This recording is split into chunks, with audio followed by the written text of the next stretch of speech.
दिखेगा।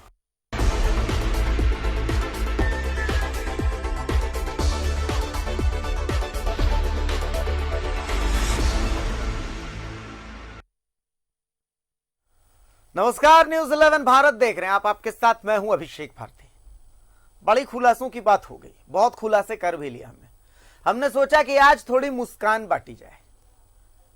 मुझे एक शेर याद आ गया कि घर से मस्जिद है बहुत दूर, चलो यूं कर लें किसी रोते हुए बच्चे को हंसाया जाए। तो आज हम आपके साथ मुस्कान बांटने आए हैं। आज का ये जो बुलेटिन है, ये पूरा बुलेटिन मोहब्बत वाला बुलेटिन लेकर के आए हैं आपके लिए। भारत के लिए अपनी अर्थव्यवस्था को पटरी पर लाना एक बड़ी चुनौती है।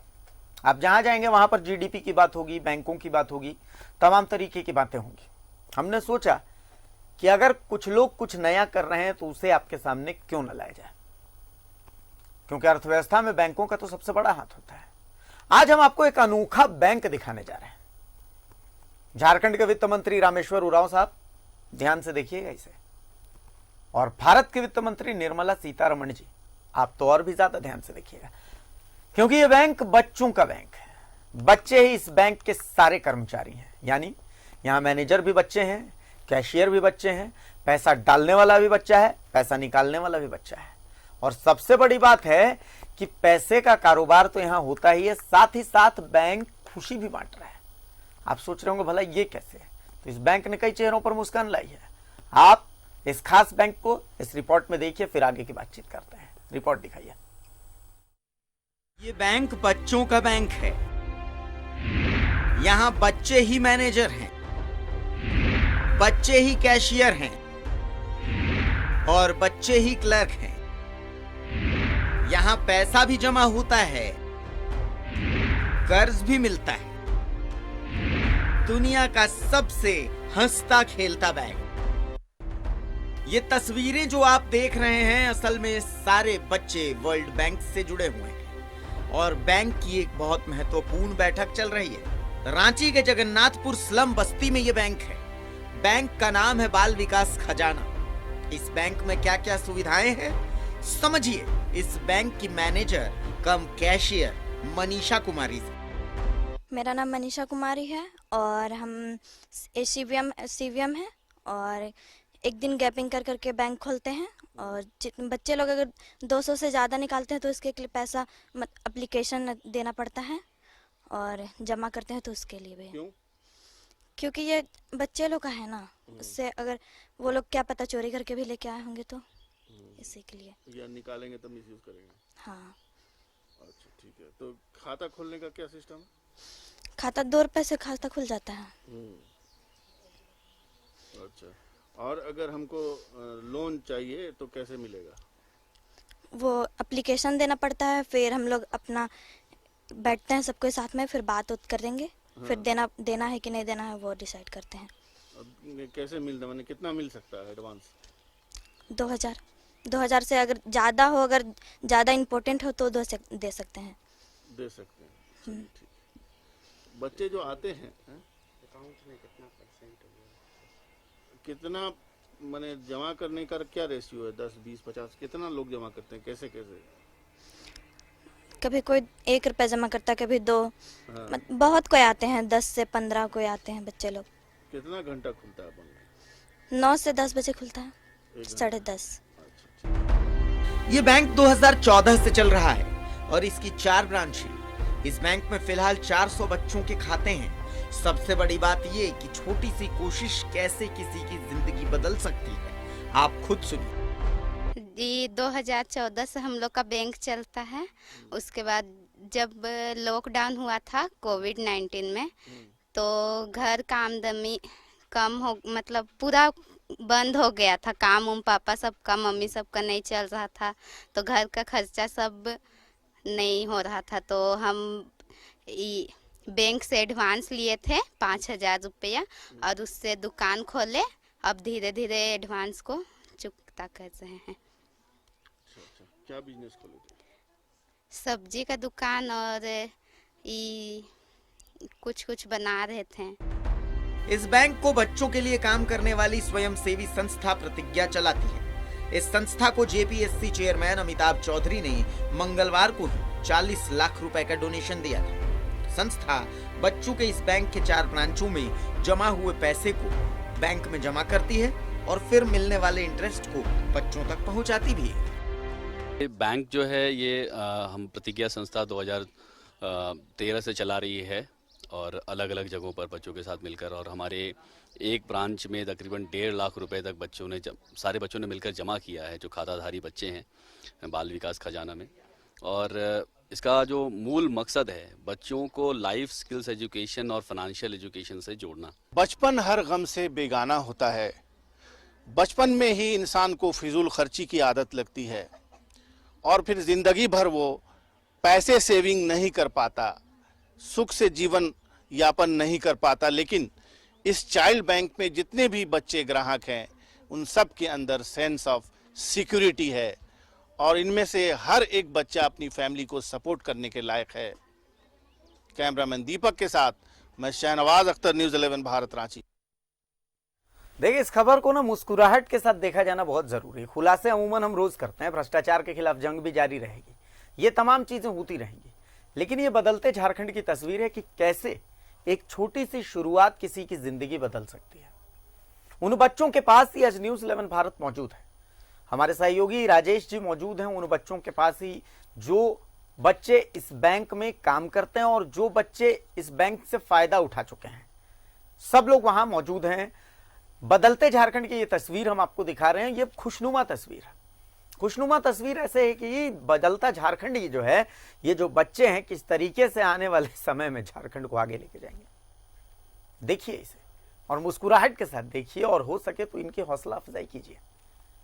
राजेश, आपके साथ बच्चे मौजूद हैं, आप जहां पर हैं वहीं पर ये बैंक चलता है और बड़ी अभी हम लोगों को जो रिपोर्ट दिखा रहे थे बड़ी खुशनुमा सी रिपोर्ट है, क्योंकि किसी के लिए अगर 5,000 रुपए उस बैंक से लोन मिलता है तो 5,000 रुपए से किसी की अगर जिंदगी बदल जाती है तो वो पैसे किसी 5 करोड़ रुपए से ज्यादा इंपॉर्टेंट है, क्योंकि पैसे की अहमियत इतनी है कि वो किसी के काम आ सके।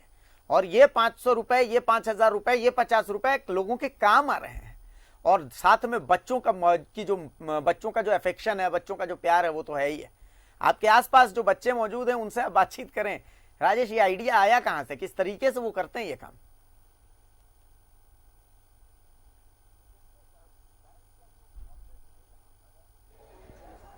देखिए, बैंक का जो फॉर्मेट है यहाँ पर, ये बैंक का सीधा सा जो हम लोग सामान्य परिभाषा जानते हैं वह है कि जमा लेना और ऋण देना, ये दोनों काम यहाँ होते हैं। बैंक का नाम भले नहीं टैग किया हुआ हो, बाल विकास खजाना लिखा हुआ है, इसमें सभी ग्राहक हैं और ग्राहकों में से ही पदाधिकारी भी हैं जो बैंक का संचालन करते हैं और हर 6 महीने में इनका इलेक्शन होता है। इन्हीं बच्चों के बीच से ही बच्चे कोई मैनेजर बनते हैं, कोई असिस्टेंट मैनेजर होते हैं, इन्हीं के पास पैसे होते हैं।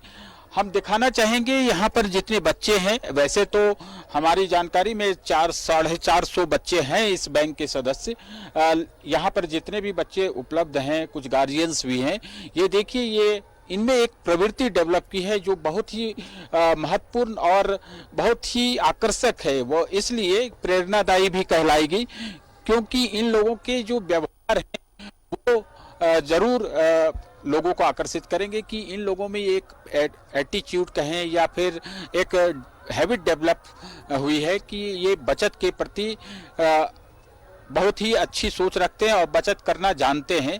इसलिए इस बैंक के माध्यम से ये लोग पैसे जमा करते हैं। मैंने कई बच्चों का अकाउंट देखा। मैं अपने कैमरामैन हेमंत से कहूंगा, सभी बच्चों के पास प्रिंटेड एक पासबुक बैंक अकाउंट है, पासबुक है और इसमें हाथ से लिखा हुआ कौन कितने पैसे जमा किया है, कब निकाला है, सब सारा कुछ विवरण यहाँ पे लिखा हुआ है। हम दिखाते बैंक चलाने का। अच्छा, इसमें मैनेजर कौन है? हाँ, मैनेजर। अच्छा, बैंक का क्या टाइम है खोलने का? 9 से 10। 9 से 10 सुबह। हाँ। अच्छा, तो अभी कोई बच्चा पैसा जमा करना चाहे या लेना चाहे तो कोई ऐसी व्यवस्था कि कभी भी दिया जा सकता है कि इसका कोई शेड्यूल बना हुआ है? अगर इमरजेंसी होगा तो दे सकते हैं, वरना ऐसे कोई जमा भी कर रहा है क्या यहाँ पे अभी? हाँ। कोई?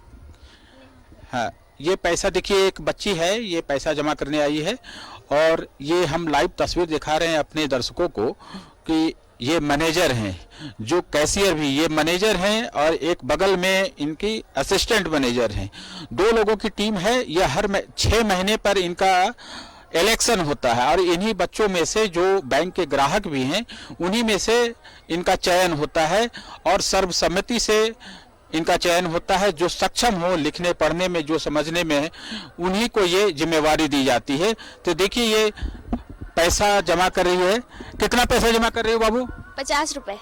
अच्छा, अभी तक कितना पैसा जमा कर ली है? 3900 कुछ रुपए होंगे। अरे वाह, बहुत पैसा है। इतना पैसा तो मेरे पास भी नहीं है। तो क्या करना है इस पैसे का? अपना ज़रूरत पूरा करना है आगे चल के। जैसे कि अगर पढ़ाई में कुछ पैसा लगेगा तो हम यहाँ से निकाल के दे सकते हैं। क्या पैसे आए कहाँ से? पैसे आए मतलब हम जमा करते थे, अपने पॉकेट मनी से जमा करते थे। अच्छा, तो फिर पापा जी। हाँ। अच्छा, ये कितने बच्चे हैं अभी यहाँ पे इस यूनिट में, इस ब्रांच में? इस ब्रांच में 400 कुछ ही। 400 से। हाँ। अच्छा, तो ये बैंक और भी हम बच्चों से बात करेंगे। बैंक में जो कार्य प्रणाली है वह यह है कि लोन भी दिया जाता है। अगर कोई चाहे कि एडवांस है तो वो भी मिल सकता है। जरूरत पूरा करना बैंक का लक्ष्य है। बैंक, आइए इधर आप आइए, जरा हम जाने कि आप लोग किस रूप में इसे चला रहे हैं। जैसे मान लीजिए कोई बच्चा पैसा जमा कर रहा है, उसका पैसा निकालना ये सामान्य सी बात है। लेकिन किसी को खाते में अगर 2000 है, उसे एक साइकिल खरीदनी है, 4000 की जरूरत, तो क्या करते हैं?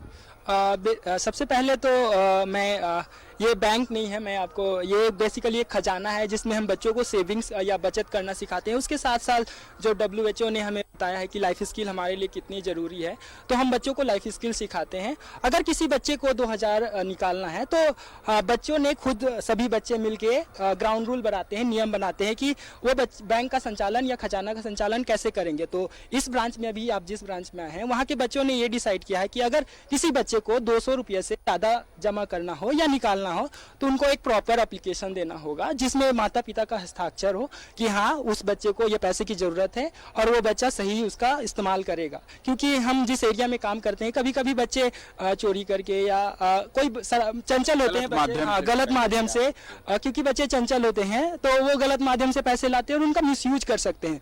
तो इसलिए मैनेजर ये इंश्योर करता है कि हाँ, वो बच्चे उस पैसे का सही इस्तेमाल हो, इसलिए वो प्रॉपर एप्लीकेशन उनको जमा करना पड़ता है। नहीं, मेरा सवाल ये था कि मान लीजिए किसी के अकाउंट में 2000 रुपये हैं और उसे 4000 की जरूरत है, साइकिल खरीदनी है, तो क्या करते हैं आप? यहाँ बैंक क्या करता है? हाँ, ये खजाना जो आपका कहते हैं, उसमें खजाना में हम बेसिकली इसमें एक एडवांस करके, जिसको हम आम भाषा में लोन बोलते हैं, हम इसमें एडवांस का एक प्रोसेस है। ठीक है, अगर किसी बच्चे को साइकिल खरीदना हो या ज़रूरत का सामान खरीदना हो या हेल्थ की प्रॉब्लम कोई इशू आ गई तो वो एडवांस ले उस अकाउंट से, से। अच्छा, ये प्रतिज्ञा नामक संस्था है, गैर सरकारी संगठन है उनके। आप आइए इधर, जरा बताएं ये कॉन्सेप्ट के बारे में आप बताएं। जो आपने जैसे बातचीत में बताया कि 2013 से ये है, तो ये डेवलप किया। सर, वैसे तो संस्था यहाँ पर 2007 से बच्चों के साथ उनकी शिक्षा पर काम कर रही है और उसके दौरान हमने ये महसूस किया कि बच्चों को लाइफ स्किल्स एजुकेशन की ज़रूरत है और हमने ही WHO के हिसाब से भी बच्चों को 10 अलग अलग ट्रेड्स पर लाइफ स्किल्स एजुकेशन देने की बात है। तो उसमें फाइनेंशियल एजुकेशन एक बहुत बड़ा रोल प्ले करता है। पर कई बार ऐसा देखा गया है कि बच्चों के साथ अगर कुछ चीज़ करना है तो उनको करके दिखाने की ज़रूरत महसूस होती है। तो वहाँ पर हमने कोई मॉडल आपने अपनाया, ऐसा कहीं सुना हो, देखा हो? जी। तो बटरफ्लाई एक संस्था है नई दिल्ली में, उन्होंने इस मॉडल को बखूबी अपने स्ट्रीट चिल्ड्रंस के साथ चलाया है। हमने उनके साथ सीखा कि फाइनेंशियल एजुकेशन में अगर बैंक चलाना है तो कैसे चलाया जाए। तो बटरफ्लाई संस्था का काफ़ी योगदान रहा है इस मॉडल को, फाइनेंशियल एजुकेशन के मॉडल को हमें सिखाने में। अच्छा, हम कुछ बच्चों से भी बात करते हैं। बाबू जरा स्टैंड अप देखिए,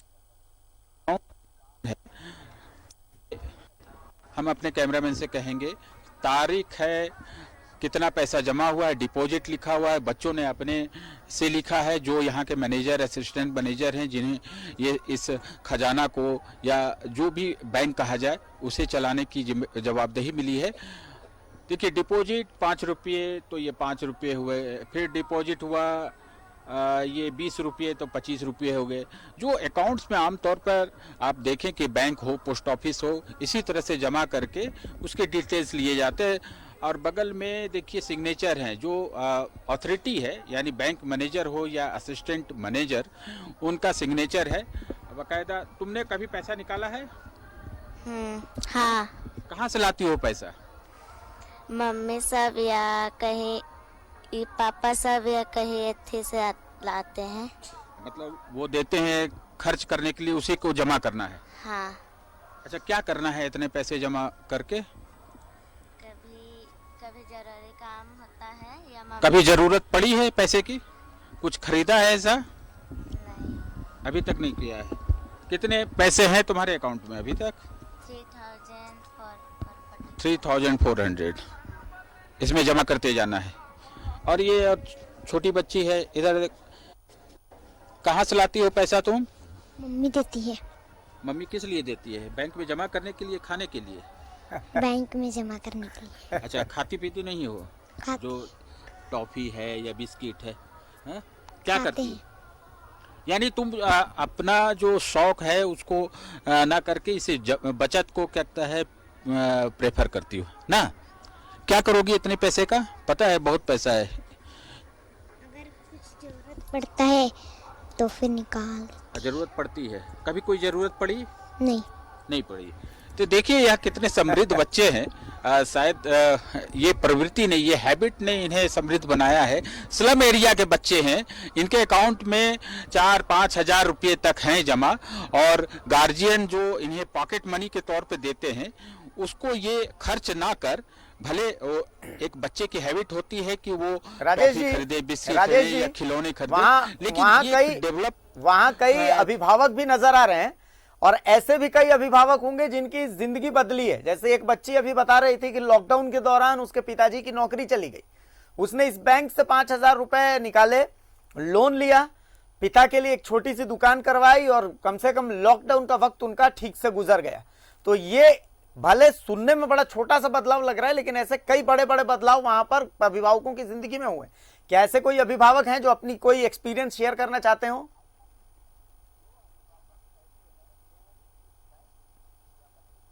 जो अभिभावक ऐसे हैं जो इस बैंक या बच्चे के जो बैंक है उससे मदद लिए हों, और जो अभी संक्रमण काल बीता है और उस समय जो आमदनी का संकट उत्पन्न हुआ, तो इस बैंक ने सहारा दिया आपको?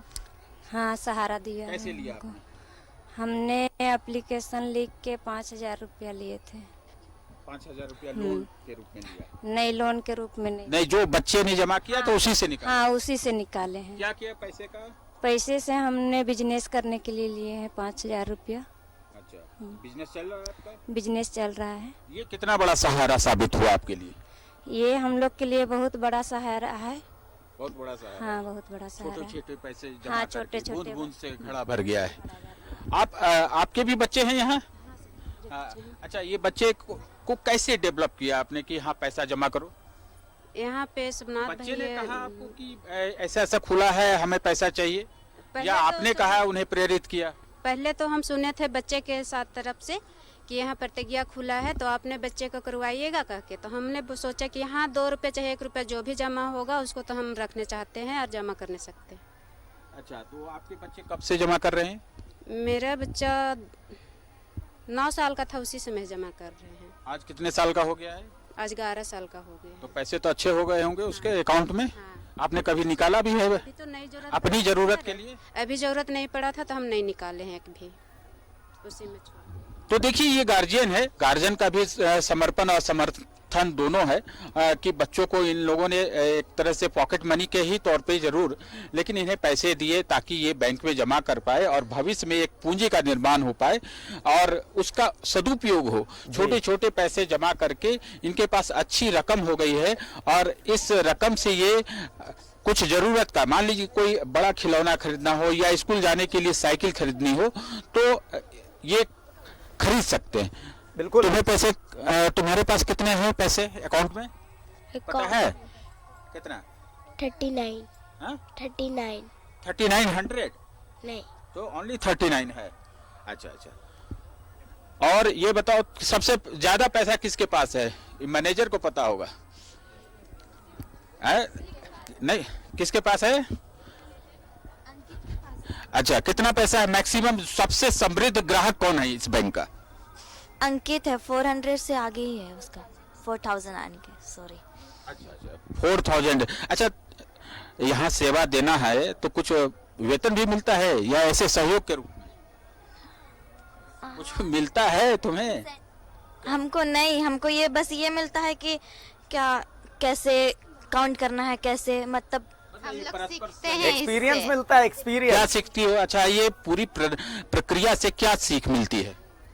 हम लोग बहुत सारे चीज सीखते हैं, टाइम मैनेजमेंट, उसके बाद बचत करना, उसके बाद फिर मैथ भी सीखते हैं। बिल्कुल, जोड़ते हैं तो एक्सपीरियंस सीखते हैं बच्चे, यही एक्सपीरियंस इनको रिटर्न के तौर पे मिलता है। देखिए, बहुत आपस में खूबसूरत सहयोग, तस्वीर है एक बहुत एक्सपीरियंस है। जी। और इनका जो लेजर है, आप देखिए लेजर भी है। लेजर जो है ये बताता है किस तरह से मेंटेन ये लोग करते हैं। ऐसा नहीं कि कोई सादे कागज में लिख के किसी तरह से रख दिया, बल्कि ये बाकायदा लेजर मेंटेन करते हैं। कितना आया ये आप हम अपने दर्शकों को दिखाना चाहेंगे।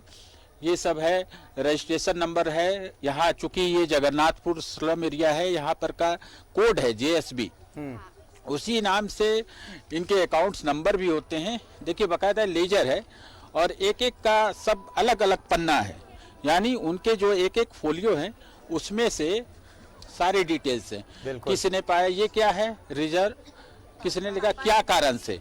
देखिए पैसे जो निकाले जाएंगे वो मम्मी पापा के यानी इनके गार्जियन की सहमति से निकाले जाते हैं।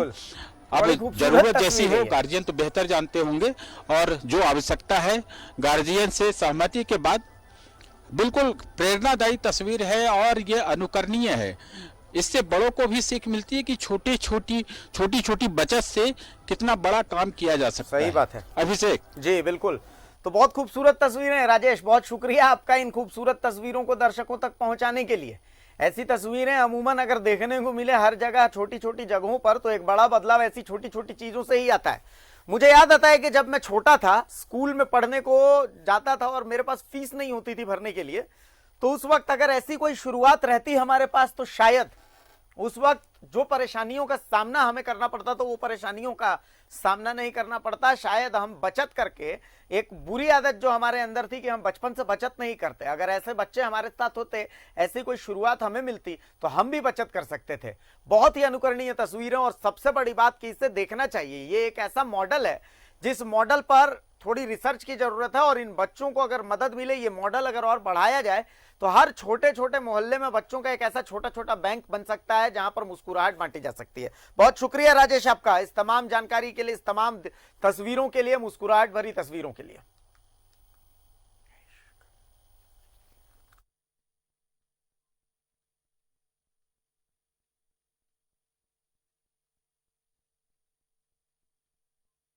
खूबसूरत सी तस्वीरें हमने आपको दिखाई हैं, और इन तस्वीरों में एक संदेश भी छुपा हुआ है।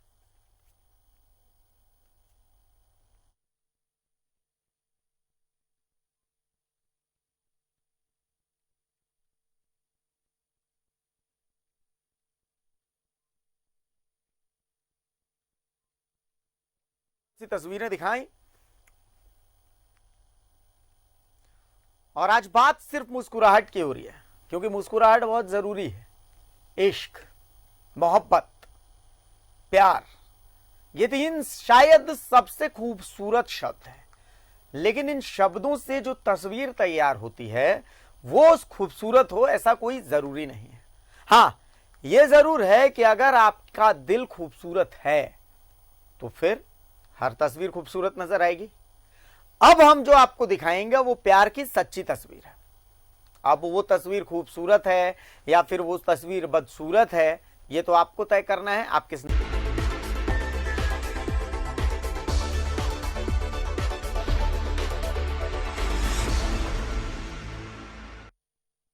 ब्रेक के बाद एक बार फिर स्वागत है आपका। मानव तस्करी कर दिल्ली ले जाई गई 14 लड़कियों को CWC ने मुक्त कराया है। सभी लड़कियों को रेस्क्यू कराकर और वापस रांची लाया गया है। एक रिपोर्ट देखिए। नई दिल्ली से चलकर गरीब रथ रोजाना रांची पहुंचती है, लेकिन आज गरीब रथ की बोगियों में सपने भी यात्रा कर रहे थे। ये सपने उन बच्चियों के थे जिन्होंने अपनी जिंदगी के बारे में बड़े बड़े ख्वाब देखे थे, लेकिन वक्त के साथ उनके सपनों को रौंदने की कोशिश की गई। झारखंड के विभिन्न जिलों से मानव तस्करों ने इन बच्चियों को लोभ देकर नई दिल्ली भेजा और फिर उन्हें बड़े व्यापारियों के यहाँ नौकरानी के तौर पर काम पर लगा दिया। बदले में मानव तस्करों ने मोटी रकम ली और फिर से झारखंड के विभिन्न जिलों में फैल गए। दिल्ली की CWC की टीम को जब इसकी जानकारी मिली तो उन्होंने रेकी करके कुल 14 बच्चियों को बंधन से मुक्त कराया और फिर रांची भेजा। बच्चियां बताती हैं कि उनका हर दिन पहाड़ की तरह गुजर रहा था। भरपेट भोजन मिलना उनके लिए किसी पर्व त्योहार से कम नहीं होता था, लेकिन अब खुश हैं और आगे की पढ़ाई करना चाहती हैं। मुझे मारा था कोर्ट में, फिर मैं वहाँ से निकल के मैं तनागर भाग गई थी। फिर वहाँ से मुझे पुलिस वाले ने मुझे सेंटर में लेके चली गई। मैंने झाड़ू पोछा करती थी, झाड़ू जस्टिस खाना वगैरह बनाती थी। खाने में 3 बजे मिलती थी, मुझे बहुत भूख लगती थी। दिल्ली लेके जाती हो, भैया ने लेके चली गई थी मेरे को। उसका नाम जानती हो? हाँ, उसने बोला कि काम करके आओगे, ऐसे बोला था।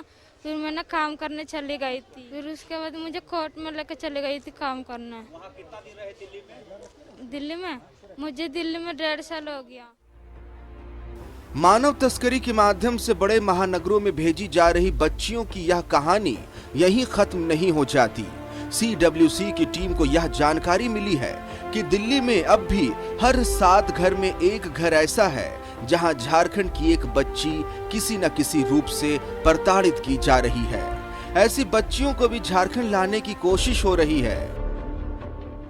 बाल विकास विभाग जो झारखंड सरकार है उनके द्वारा और बाल कल्याण संघ इनके द्वारा एक स्टेट रिसोर्स सेंटर चलाया जाता है दिल्ली और रांची में। तो दिल्ली के हमारे जो टीम है उसको सूचना मिली थी कि 14 बच्चे जो हैं वो विभिन्न क्षेत्रों से रेस्क्यू किए गए हैं और रेस्क्यू करने के बाद उनको विभिन्न जो बाल कल्याण बाल गृह हैं दिल्ली में वहाँ रखा गया है। हमारे टीम जाकर उन लोगों को काउंसलिंग किया है लोकल भाषा में। देन और भी बच्चे हैं वहाँ, लेकिन 14 बच्चे का होम वेरिफिकेशन वगैरह कंप्लीट हो गया। उनको फाइनली दिल्ली जो CWC है उनके द्वारा एस्कॉर्ट ऑर्डर मिला। एस्कॉर्ट ऑर्डर मिलने के बाद उनको आज फाइनली हम लोग रांची लेकर आए। दरअसल पुनर्वास की उचित व्यवस्था और रोजगार न मिलने की वजह से ऐसी बच्चियां महानगरों से मुक्त होकर रांची वापस तो आ जाती है, लेकिन एक लंबे अंतराल के बाद परिस्थिति उन्हें फिर से मानव तस्करों के चंगुल में फंस जाने को मजबूर कर देता है।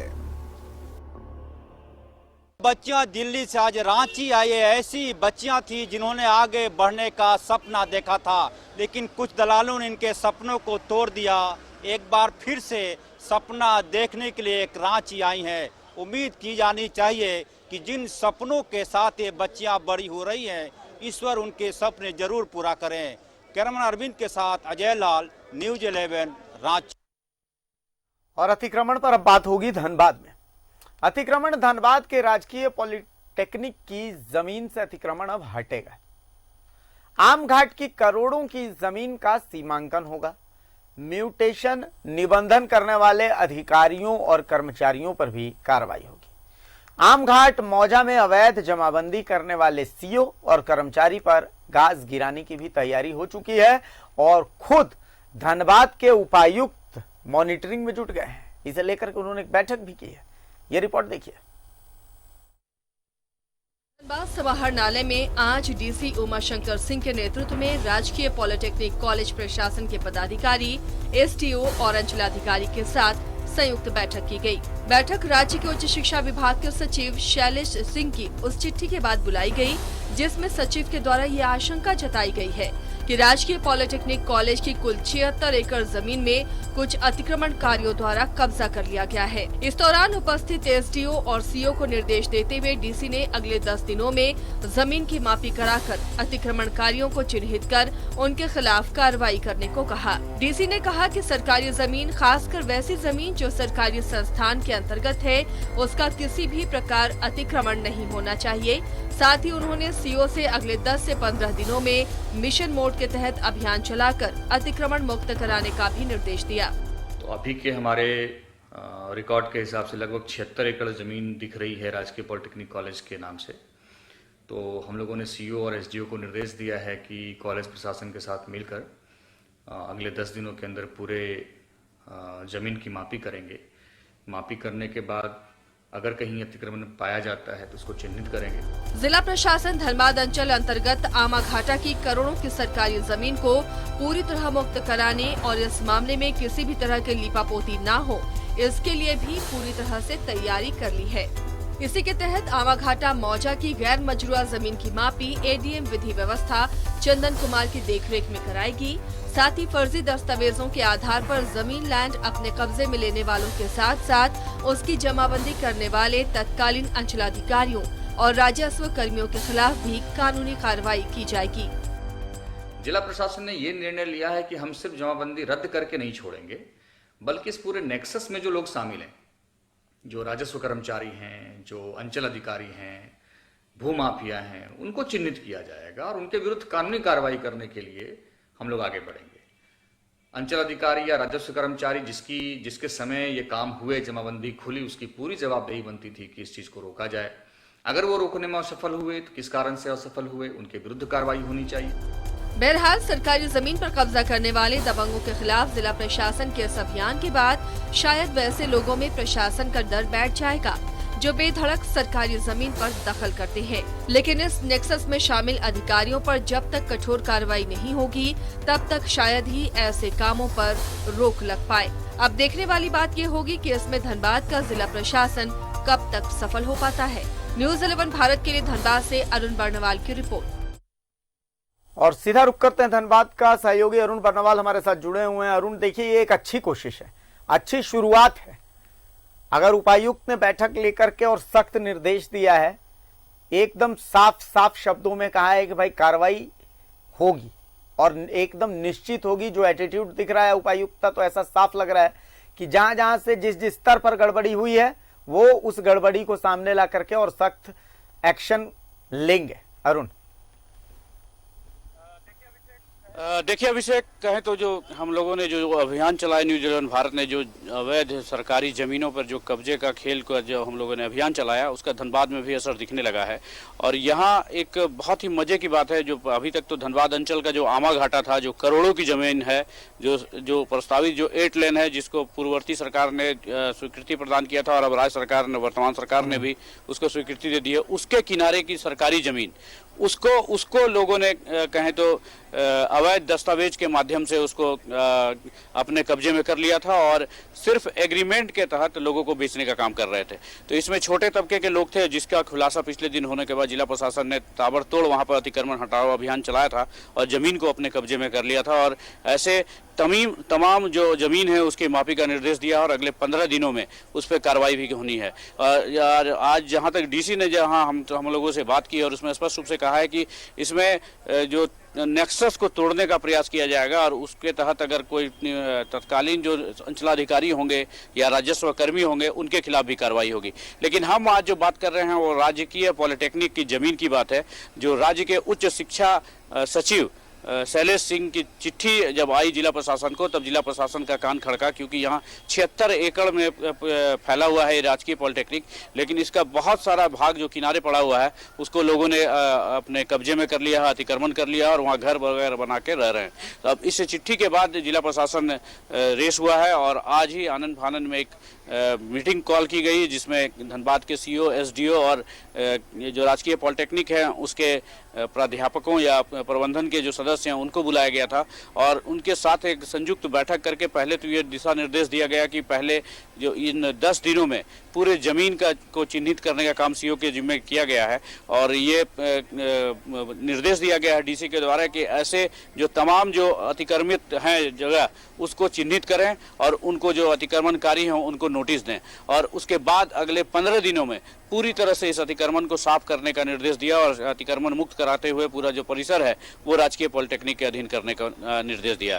तो कहें तो अभिषेक देखिए जिला प्रशासन ने बहुत एक अच्छा पहल किया है और इस तरह के प्रयास और पहल से निश्चित रूप से लोगों का विश्वास बढ़ेगा। लेकिन एक बात तो उपायुक्त ने कही है कि नेक्सस को तोड़ने के लिए सरकारी अधिकारियों और कर्मचारियों पर भी कार्रवाई की जाएगी। जब तक ऐसे लोगों पे कार्रवाई नहीं होगी तब तक इस तरह के जो काम है उसमें सफलता के चांसेस थोड़े से कम हो जाते हैं। जी बिल्कुल अरुण, 1 इंच भी जमीन लूटी नहीं जा सकती, 1 इंच भी अतिक्रमण संभव नहीं है जब तक सरकारी अधिकारियों की लापरवाही या सरकारी अधिकारियों की मिलीभगत ना हो। चाहे नगर निगम की बात कर लें, चाहे अंचल कार्यालय की बात कर लें, हर जगह पर खेल तो चलता ही रहता है। लेकिन आज जो हम डीसी को अभी जिस तरीके से हम धनबाद डीसी की बाइट सुन रहे थे, तो जिस तरीके का सख्त संदेश उन्होंने दिया है, चाहे भले ये अलग बात है कि रांची से चिट्ठी के बाद ही सही, लेकिन जो संदेश गया है ऐसा ही संदेश कमोबेश हर जिले के डीसी अगर ले देने लगे, एक्शन अगर ऐसा नजर आए तो इतना तो तय है कि जमीन की इस लूट पर तो कम से कम हमें खबर दिखाने की जरूरत नहीं पड़ेगी और उससे पहले ही कार्रवाई हो जानी चाहिए। अरुण देखिए सही कहा आपने, जिस तरह का चिट्ठी आने के बाद सरकार माफ करेंगे धनबाद जिला प्रशासन रेस हुई है, लेकिन इसमें आपको थोड़ा सुधार दूं चूंकि ये चिट्ठी सिर्फ हायर एजुकेशन के सचिव ने जो राजकीय पॉलिटेक्निक है उसके परिसर में कब्जे की बात करते हुए लिखा है, लेकिन इसके पहले ही धनबाद जिला प्रशासन ने ऐसे सरकारी जमीन में कई बड़े रसूखदारों के नाम आए हैं जिनके खिलाफ कार्रवाई की है और डीसी के निर्देश पे एडीएम जो आईएएस अधिकारी हैं चंदन कुमार, उनके नेतृत्व में कई एक ऐसे जमीन पे कार्रवाई और जमीन के कब्जे होल्डरों पर कार्रवाई करने की पहल की जा रही है जो फर्जी दस्तावेजों के तहत जब सरकारी जमीन को अपने नाम कर चुके हैं और उसमें बड़े बड़े बाउंड्री भी खड़े कर दिए हैं, जिसका परिणाम पिछले दिनों ही देखने को मिला। जो जब 2-2 जेसीबी मशीन लगा के तमाम जो नए बाउंड्री थे उसको ध्वस्त कर दिया गया और जो घर बनाए जा रहे थे उसको तोड़ा गया और उस जमीन को अपने कब्जे में ले लिया जिला प्रशासन ने। तो जिला प्रशासन इस मामले में पहले से ही पहल कर रहा है। जी बिल्कुल, तो जाहिर सी बात है ये एक सख्त संदेश देने की जरूरत है। अरुण, चलिए बहुत शुक्रिया अरुण आपका इस तमाम जानकारी देने के लिए, इस तमाम चर्चा के लिए। हम उम्मीद करते हैं कि जल्द से जल्द कार्रवाई हो और जो भी दोषी हैं उन पर सख्त सख्त एक्शन लिया जाए। तो जाहिर सी बात है कि एक्शन दिखना चाहिए। और अब एक बड़ी खबर हम आपको बता दें कि सरस्वती पूजा का विसर्जन के दौरान गोली चली और गोली लगने से एक युवक की मौत हो गई। पिठौरिया थाना क्षेत्र में हवाई फायरिंग के दौरान हादसा हुआ है, जहां पर कि एक युवक पर गोली चली। परण बेदिया नाम के युवक को गोली लगी और गोली लगने से युवक की मौत हो गई है। रांची से यह बड़ी खबर आ रही है, गोली लगने से एक युवक की मौत हो गई है। पिठौरिया थाना क्षेत्र का यह मामला है, जहां पर थाना क्षेत्र में हवाई फायरिंग हुई और हवाई फायरिंग के दौरान यह हादसा हो गया। तो यह बड़ी खबर आ रही है, परण बेदिया इस युवक का नाम बताया जा रहा है। हवाई फायरिंग के दौरान इस युवक को गोली लग गई और गोली लगने से युवक की मौत हो गई है। रांची के पिठौरिया इलाके की यह घटना है, जहां पर कि गोली लग गई है एक युवक को। हवाई फायरिंग हो रही थी और हवाई फायरिंग के दौरान यह हादसा हो गया। परण बेदिया युवक का नाम बताया जा रहा है जिसे गोली लगी है। तो इस वक्त की सबसे बड़ी खबर हम आपको बता रहे हैं, पिठौरिया थाना क्षेत्र का यह मामला है, जहां पर हवाई फायरिंग हुई। हवाई फायरिंग के दौरान एक हादसा हो गया, एक युवक को जाकर के गोली लग गई और युवक की मौत हो गई है। परण बेदिया इस युवक का नाम बताया जा रहा है। तो यह बहुत बड़ी खबर इस वक्त की रांची से हम आपको बता रहे हैं। हवाई फायरिंग के दौरान एक हादसा हो गया है, एक युवक को गोली लग गई है, गोली लगने से युवक की मौत हो गई है। पिठौरिया इलाके की यह घटना है, इस वक्त की सब बड़ी खबर। ये बड़ी खबर हम आपको बता रहे हैं। हवाई फायरिंग में एक युवक को गोली लगी और गोली लगने से युवक की मौत हो गई है। तो बड़ी खबर इस वक्त की हम आपको बता रहे हैं। सहयोगी इमरान हमारे साथ फोन लाइन पर जुड़े हुए हैं। इमरान, ज्यादा जानकारी चाहेंगे? हवाई फायरिंग के दौरान युवक को लग गई है गोली। देखिए, पिठोरा थाना क्षेत्र में फायरिंग की घटना हुई है। फायरिंग जो करने वाला व्यक्ति है, जिस व्यक्ति की हत्या की गई है प्राण वेदिया, इनकी चालक के द्वारा ही इसकी हत्या करने की बात सामने आ रही है। हालांकि पिठोरा थाना पुलिस मौके पर पहुंची है, तब भी इसमें जुट गई है कि आखिर हत्या के पीछे की वजह क्या रही है और क्यों हत्या की गई है। क्योंकि हत्या गोली चलने के बाद जो घायल व्यक्ति है उसे उठा करके फौरन पिठोरिया के ही स्थानीय निजी हॉस्पिटल ले जाया गया। सर में गोली लगने की वजह से उसकी मौत फौरन हो गई, जिसके बाद घटना की जानकारी मिलते ही डीएसपी थाना प्रभारी पिठोरिया सहित इंस्पेक्टर पिठोरिया सहित कई लोग घटनास्थल पे पहुंचे और इस पूरे मामले की तफ्तीश में जुट गए। अब तक की जानकारी में बात जो सामने आ रही है, पिठोरिया थाना की पुलिस के द्वारा जो जानकारी उपलब्ध कराई जा रही है उसमें कि जो चालक है उनके द्वारा ही जो नायक नामक व्यक्ति है उनके द्वारा ही फायरिंग की पूरी घटना को अंजाम दिया गया, जिसमें सर पर गोली लगी है और इसमें एक व्यक्ति की मौत हो गई। हालांकि पुलिस सभी पहलुओं की जांच कर रही है, जांच के बाद आगे की कार्रवाई की जाएगी। चलिए, अभी किसी भी बात के बारे में पुख्ता तौर पर कुछ नहीं कहा जा सकता, इसलिए चूंकि जांच चल रही है। क्योंकि अभी बड़ा सवाल यह है कि ये इंटेंशनल मर्डर है या फिर ये हादसा है, गैर इरादतन हत्या है, क्या है। तो ये सब अभी फिलहाल पुलिस जांच कर रही है। बहुत शुक्रिया इमरान, आप ही के द्वारा हम दर्शकों तक ये तमाम अपडेट्स पहुंचाते रहेंगे कि इस मामले में और क्या कुछ सामने आता है। तो इमरान हमारे साथ जुड़े हुए थे फोन लाइन पर, और इस वक्त की ये बड़ी खबर है कि पिठौरिया इलाके में फायरिंग में एक युवक की मौत हो गई है। परण बेदिया उसका नाम बताया जा रहा है, जिसकी मृत्यु हुई है।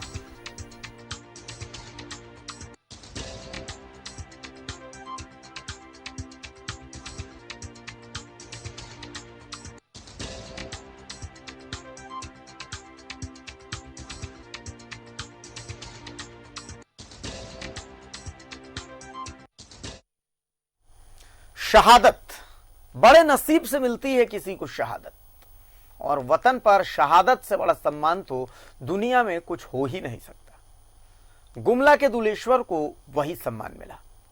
झारखंड का लाल दुलेश्वर झारखंड की ही गोद में सो गया, समा गया। दुलेश्वर को चैनपुर में अंतिम विदाई दी गई। हर आंख नम थी, पर हर सीने में फक्र था। यह रिपोर्ट देखिए गुमला से। शहीद दुलेश्वर अलविदा।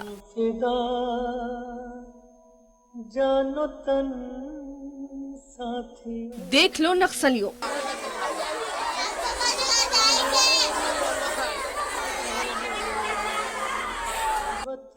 यही देखना चाहते थे ना तुम?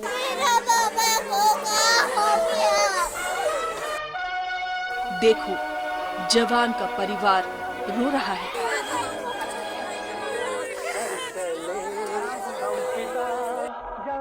पूरा गांव रो रहा है। अब तुम्हारे हवाले वतन साथियों। बंदूकें भी छुप गई हैं।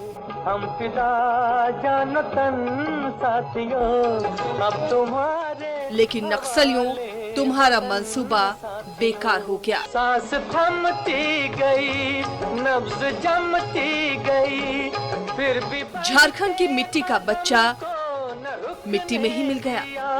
कट गए सर हमारे तो कुछ गम। लेकिन उस वीर की बेटी भी पिता की तरह बनना चाहती है। कि सरकार से ही मांगेंगे कि बड़ा होकर एक नौकरी करे। बहन भी नक्सलियों से पंजा लड़ाना चाहती है। का देख रेख करे, पढ़ाई लिखाई करवाए और नौकरी दे बच्चा को।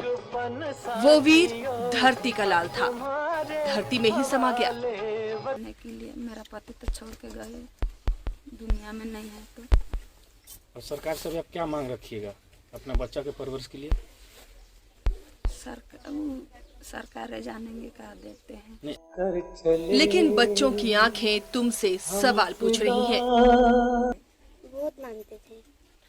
पापा को क्या बोलना चाहेंगे? पापा को बस हमेशा खुशी रहे। तुमने इन्हें किस बात की सजा दी?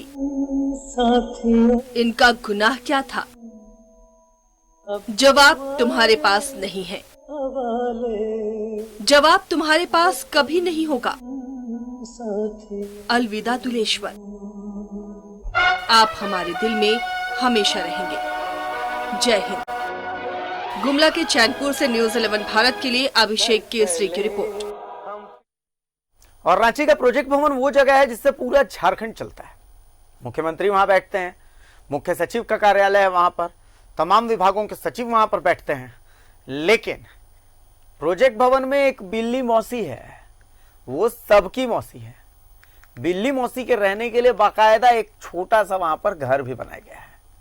प्रोजेक्ट भवन के कर्मचारी बिल्ली मौसी की हर जरूरत का ख्याल रखते हैं। न्यूज़ 11 भारत ने बिल्ली मौसी के घर में आराम करते हुए बड़ी खूबसूरत सी तस्वीर अपने कैमरे में कैद की। हमने सोचा कि वो तस्वीर हम आपको भी दिखाएं। इस खबर का मकसद बस इतना है कि हम आपके चेहरे पर एक मुस्कुराहट लाना चाहते हैं। तो मुस्कुराते हुए देखिए ये रिपोर्ट।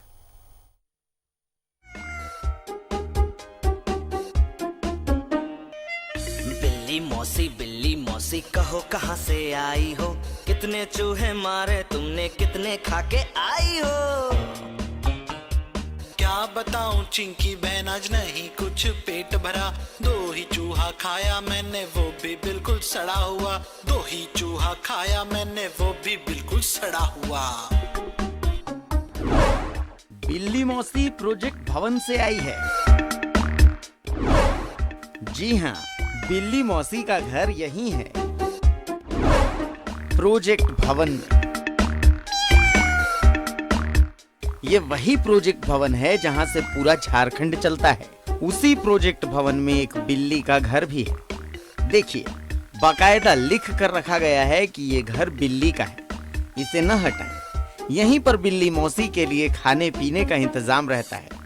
कोई बिस्किट दे जाता है तो कोई बाकी जो भी संभव हो वो रख जाता है। बदले में बिल्ली मौसी प्रोजेक्ट भवन की फाइलों को चूहों से सुरक्षा देती है।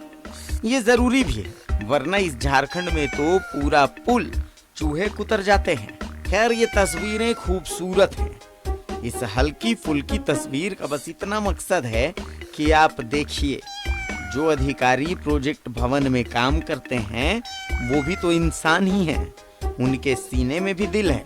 ऐसी खूबसूरत सी तस्वीर के लिए शुक्रिया प्रोजेक्ट भवन कर्मियों। ये बिल्ली रास्ता नहीं काटती किसी का, बल्कि यह सचिवालय की फाइलों यानी संचिकाओं की रक्षा करती है, इसलिए प्यार से लोग यहाँ इसे रखते हैं। वैसे इस मुद्दे पर कोई बोलने को तैयार नहीं, लेकिन यहाँ पर देखें उसका एक छोटा सा घर बना हुआ है और लोग इसे खिलाते भी हैं। कैमरामैन नवल के साथ राजेश कुमार, न्यूज़ 11 भारत, रांची। तो इस बुलेटिन में खबरों का सिलसिला फिलहाल यहीं तक। नमस्कार।